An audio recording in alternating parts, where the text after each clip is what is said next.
Bigbad, coming to you from Sister Polly's pantry. Sister Polly's not here right now, so I thought I would sneak into the pantry and maybe make something. So today, I'm going to make banana bread. I'm going to make two kinds. One like a banana bread loaf, and another one in a cake pan. What the heck? Give it a whirl. Anything once. So anyway, this banana bread. No idea where the recipe comes from, other than in Sister Polly's cookbook. It's quite tasty, and it's very moist. Banana breads can be very dry because they cook forever in the oven. Have to be a very patient pup to make this stuff. So anyway, this is what we have. So, going to have to bear with me. I normally camera pup for Sister Polly, so I'm also camera pup for self today. So, into banana bread goes half a cup of soft butter. In that, we're going to add 1 cup of sugar. I'm going to add that in and then use the mixer, cream that all together.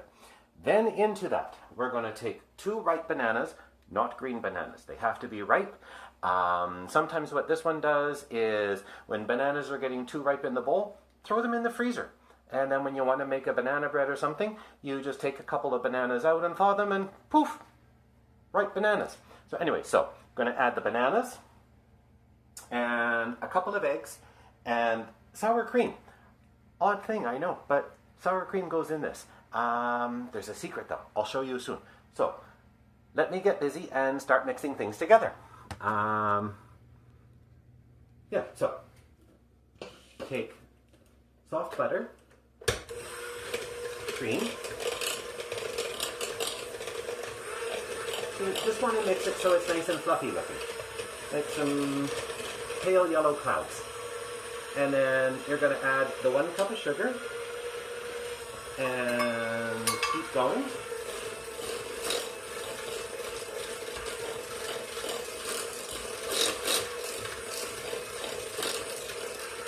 Okay, so once you get the sugar mixed in, then you're going to take your bananas, give them a mash if you haven't done that already.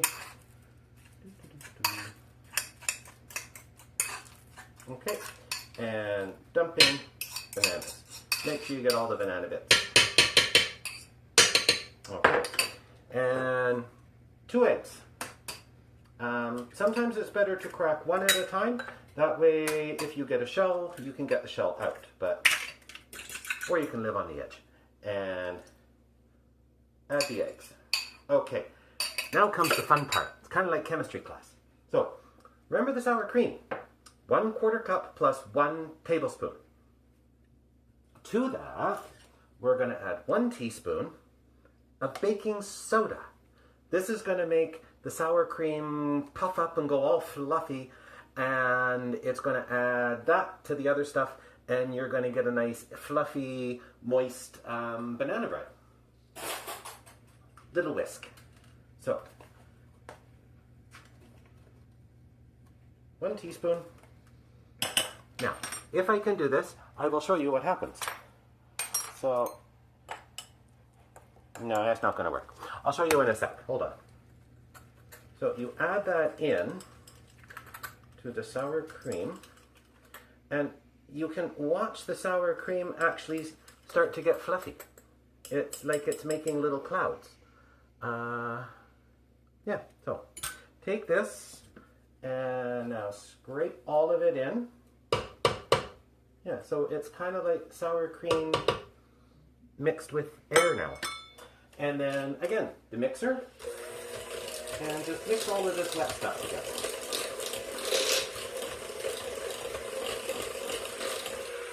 Okay, doesn't take much. Now, banana bread can be just plain bananas. It can have nuts in it. Some people put chocolate chips in it. Kind of whatever you want. I guess if you're allergic to nuts, I'm not sure. You could put other crunchy things in if you like crunchy things. Or if you don't like chocolate, you could, I don't know, maybe you could put craisins in it. Dried cranberries and things. Why not? It's a loaf. So, next thing is flour. So you take 1 cup of flour and half a teaspoon of baking powder. Take those. You need a little sieve. Here's a trick though. Take your nuts and your chocolate chips. dump them in a bowl. Now you have to take your 2 cups of flour and your half a teaspoon of baking powder, not soda, powder, and put that through the sieve. Long time ago, it would have been to get lumps out of the flour, but now it's more just to add a bit of air to the flour to make things a bit more fluffy. So I do this. The recipe doesn't say to do it, but I always add the flour to the nuts and the chocolate chips, because that way when you add it to the wet stuff, your nuts and your chocolate chips, they don't lump together. They go around in the loaf more evenly. So yeah, just stir this all together, nuts, chocolate chips, and your flour, and then add that to all the wet stuff. And then again, with the handy mixer, we're just going to give this a bit of a mix to stir everything together. So with your nuts, if you chop your own and they're a bit big, that's fine. What will happen here is this will actually break them up a bit more. You might have to turn up the beater to get a bit more power, because it is a very thick batter.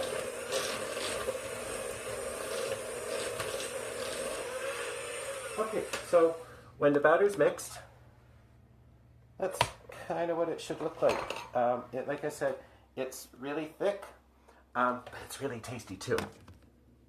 Now, like I said, I'm going to make 2. So give me 5, and I'll be right back. Oh, hi, you're back. Yeah, so I'm almost done mixing up the second batter. So, yeah, like I was saying before, some people, they don't like chocolate chips in their banana bread. Some people like chocolate chips. They don't like nuts in their banana bread. It's all a personal preference. But since I'm making 2, I'm going to make 1 with chocolate chips and 1 without chocolate chips. So in goes sour cream.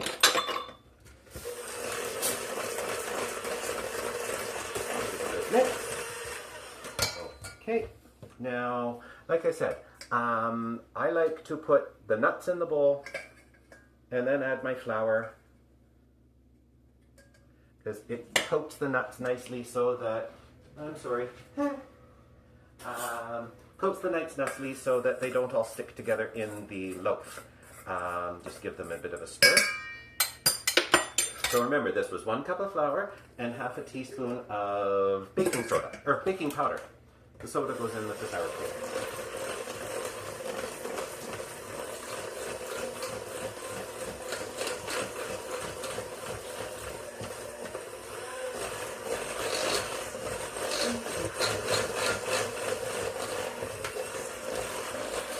All right, so we have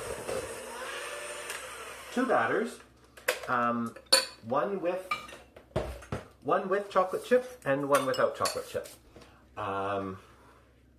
With chocolate chip and without. I know, they look pretty much the same, don't they? Now, when you're making your loaf, like Sister Polly has said before, parchment paper is your friend. It's great in cakes, loaves, any pans that have straight up and down sides and a flat bottom, you can use them in. It stops the whatever you're baking from sticking, and it makes getting it out of the pan a lot easier. So, standard bread pan. I spray it with a non-stick spray first, and then you take a big square of parchment paper and you cut lines in it to fit it in. You'll figure it out. Now, what I'm going to do for the second one is I'm not going to make a loaf. I'm going to do something different. Bundt pan. What the heck? So, same thing though. You don't want it to stick in the bundt pan, so a non-stick cooking spray. Give it a good spritz. Remember to get around the middle, because you want to be able to get the loaf out of the pan easy. Now, if you're anything like this one, you're going to go through a lot of spatulas. Hope you got a bunch, or you're going to have to wash in between. Now, I always put nuts on top. So I'm going to make the loaf, the one with chocolate chips. And just scrape it out. So let's try this over here so you can kind of see. Yeah, so this is what I mean. It's a very thick batter. It doesn't come out fast. So just scrape it out into the pan. Oh, careful you don't collapse your paper into the pan like I almost did.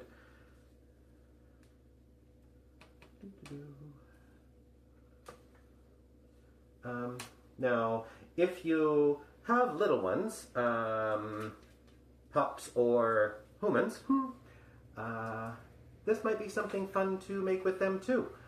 Like I said, it's not really hard. There's not a lot of ingredients. They could help with maybe mashing the bananas, or sifting the flour, all kinds of things. It would be probably a fun family activity. I'm doing this on Canada Day, and it's not a nice day out. It's raining, so that's why I'm home and not out and about. That, and we're still in pandemic mode, so got to find something to occupy the time. Lots of baking. Okay, there. So get the batter in the pan, then take some extra chopped nuts and just kind of sprinkle them around on top. Be generous or not, depending on how much you like your nuts. I quite like my nuts. Okay, so with the nuts on it, yeah, that's what that one's going to look like. Now, with the other pan, because it's more a cake and I have to flip it out, I want nuts on top. So I actually have to put the nuts on the bottom. You follow? So because I have to turn this upside down to get the loaf, or the cake in this case, out, I'm going to take some nuts and I'm going to sprinkle them in the pan before I put the batter in. I don't know. I've never done this before, so this will be kind of an experiment that I won't know if it worked or not for an hour. Again, as much or as little nuts in it as you want. This one, no chocolate chips in it. It's just going to be a plain banana bread with nuts. So I guess it's not really a plain banana bread, is it? And same thing. Very thick batter. Get it in the pan. I'm going to get it spread all the way around the middle. Now, meanwhile, the oven is preheated to the standard 350 degrees. Everything seems to bake at 350 degrees, which isn't a bad thing, I guess. It's fairly standard. Now, of course, if you're not watching this in North America, all of my measurements aren't going to make much sense to you because I'm talking cups and teaspoons and stuff, and that's for the most part really only in North America. All my European friends, everything's measured in grams, milliliters, and stuff like that. Okay, so this one's going to be a bit more difficult because banana bread raises, usually. It gets big in the middle like a loaf of bread does. But I don't want that with the cake. I want a flatter bottom. So this is a trick that I learned a long time ago from a lady that taught me how to cook. You kind of dig a trough in the middle of the dough all the way around. Let's see if I can show you what I did. So you see in here, all the way around here, I kind of pulled some batter out from the middle and pushed it around to the edges.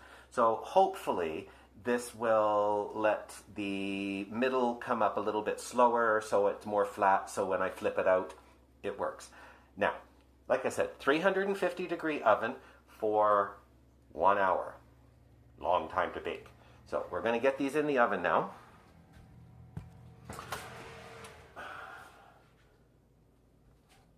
Bite pan of banana bread and the regular banana bread. And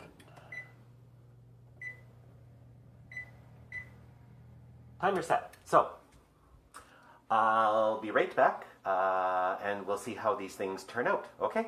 See you soon. Hello. Okay.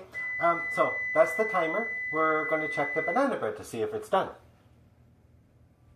Annoying sound, so turn off. So, when you're checking the banana bread, you're going to need a couple of toothpicks. These are not tiny chopsticks. A couple of toothpicks. Sorry, I'm going to have to go on a little bit of a walk. Forgot the oven mitt. Okay, so now... Okay, so we're going to check the banana bread to see if it's done. Looking pretty good. Remembering I did two. One is a loaf and one is a cake. When you're checking, toothpick goes in the banana bread. Try not to get into a chocolate chip because you're not going to tell. When you stick it in the middle of the cake, and then it shouldn't come out looking like that. Can always try one more in a different spot. Yeah, so toothpick going in should come out dry. If it comes out wet with batter still on it a bit, then that means it's not done. Now, just because one is not done does not mean the other is not. The one that was not done has chocolate chips in it. So it could take another 5 minutes. This one is the cake. It looks very done. Yep, see? Toothpick comes out clean, so it's done. So the other one has gone back in the oven. I'll check it in about another 5 minutes. And we'll be right back. Okay, so we put the one loaf back in the oven and it's going to come out now. And we'll see how it looks. Looking much better. When you go to check it, you can usually tell just by looking how done it is or not, because just the surface. So, yeah. Well, so that's just a little bit of the melted chocolate, but it's done. So remember, the first one, the ring cake, the bundt pan, I put some nuts in the bottom.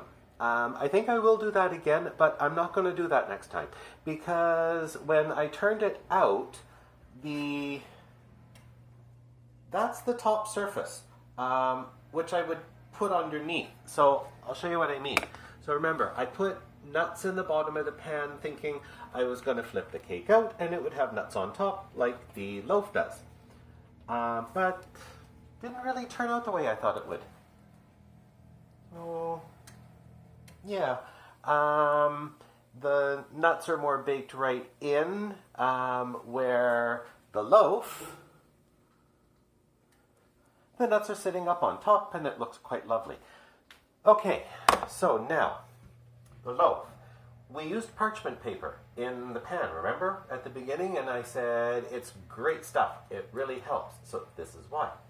Have a look. We're going to take it out of the pan now. And the easy thing to do, ooh, careful, not on the paws. Just grab the paper where you've got some extra sticking up on the ends. Just grab the paper and lift. Easy peasy. This time put a mid on the pot. And now you've just got the paper and there's your loaf. You can gently, remember, it's hot, it just came out of an oven. Slide the loaf off the paper. And there you have it. So, one thing I forgot to say. So the nuts that went into both loaves, 1 cup chopped walnuts. And if you're going to use chocolate chips, don't use a whole lot. I use half a cup and that's plenty.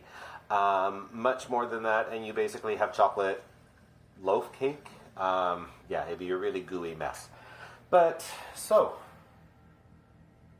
2 ways to do. I think though, the bundt pan cake, I'm just going to leave it right side up, and next time I'm going to sprinkle nuts on top. So,